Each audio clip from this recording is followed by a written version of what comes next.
Hello guys, what's up? So this time tatalakayin natin yung tumira at nag-miss sa ring, hindi tumama sa ring at saka board. Dito. Hindi tumama sa ring at saka board at saka siya uli ang nakakuha. Nung siya nakakuha, binounce niya sa board. Nung paka-bounce niya sa board, siya uli ang nakakuha. Walang sino man na player ang nakakuha. Ayan na. Ang pwede niya gawin, to pass, to shoot, or to dribble. Okay. So, yan ang ating i-demo natin ngayon, no? Sa mga oras na ito. So, yan. First scenario, guys. First scenario. Post play. Post play. Post play, box out. Number 4 or number 5 kang player. Post play, low post. Low post. Offense, fundamental, pivot foot, principal. Yung ganon-ganon. Diba? Ikaw malaki kang tao. Hop! Hop! Hop! Diba? Miss! Pakuha! Bilang na at siya ulit nakakuha. First champion, pwede mo? Itira. Good yan. That's the first scenario. Ibig sabihin, kahit nag-miss, hindi tumama sa board o kaya sa ring, pwede mo kunin nili. Kunin uli. Legal po yan. Ang iba kasi mga viewers, nalilito. Hindi daw yan legal. Legal po yan. Hindi tumama sa ring sa board, legal kinuha. Parehas nung dinemo kong una. So sa unang dinemo ko ay tinira ko. Pangalawang senaryo. Number 4, number 5 ka, big man. Low post. Bigay sa'yo. Offense, fundamental, pivot, principal. Hoop! Hoop! Hoop!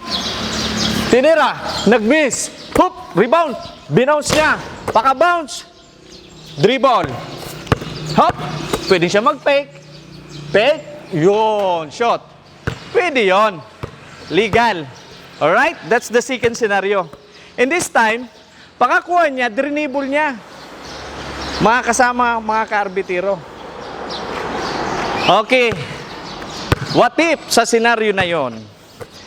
Ha? Yun yung sinabi. Kasi sa Article 24-4 ng OBRE, hindi naman sinabi kung yung tumira na nag-miss sa ring, hindi naman sinabi doon kung galing siya sa dribble. Diba? Diba naglupos ako kanina?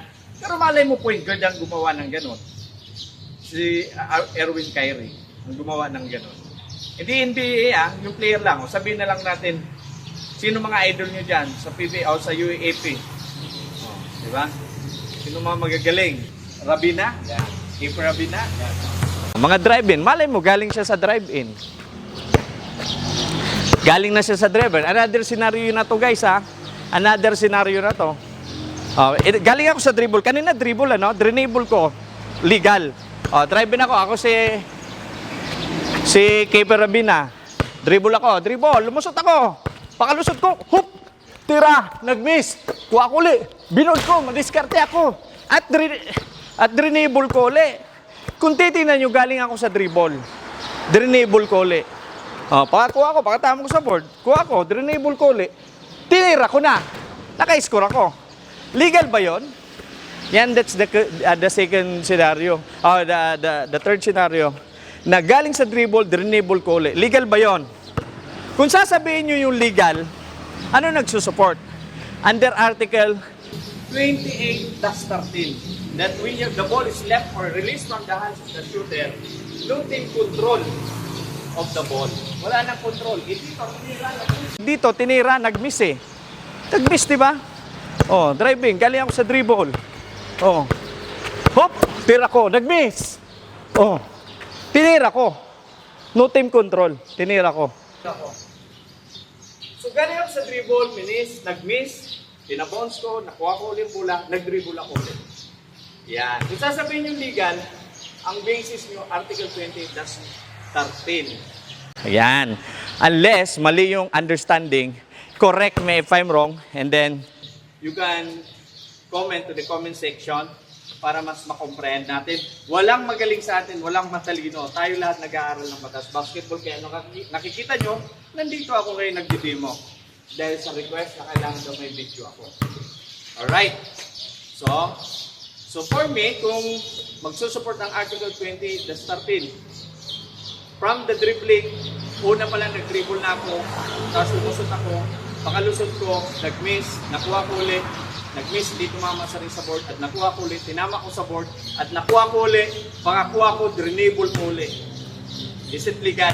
Kung susupport ang Article 28, das 13, legal. Alright? Unang-una, wala ka ng control nung tinira mo.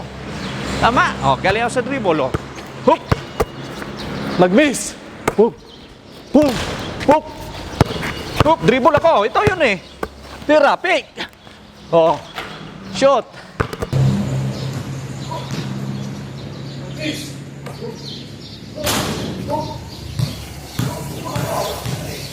Tira, pick! O, shoot! Diba? So, yun yung matinding usapan. So, hoping you comprehend kung ano yung understanding nyo, interpretation sa dito na ito, no? In respect way sa pagbigay ng comment, sa pagbigay ng inyong understanding na sana from ang basis ay article sa rule book natin. Huwag opinion. Now, please like and follow the page EBM. Okay, dadamihan natin ang video na to. Thank you guys!